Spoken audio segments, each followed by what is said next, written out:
কষিয়ে নেব। মশলাটা দিয়ে সয়াবিন আর আলুটা, ডিমটা পরে দিয়ে দেবো জলটা দিয়ে।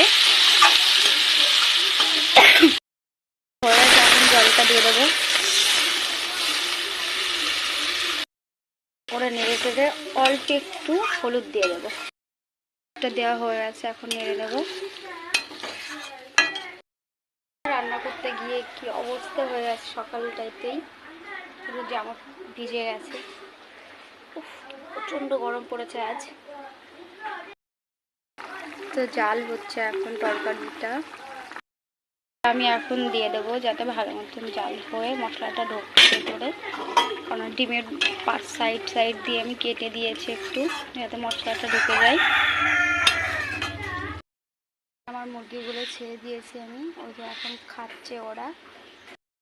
তা ঘেমে খুব কষ্ট লাগছে রান্নাতে বসে।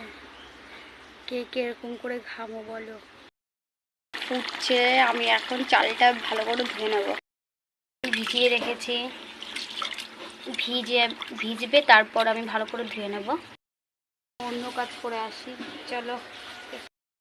সময় পর ফিরে এসে দেখলাম যে এই সয়াবিন কারিটা হয়ে গেছে, পুরোপুরি হয়ে গেছে। এখন আমি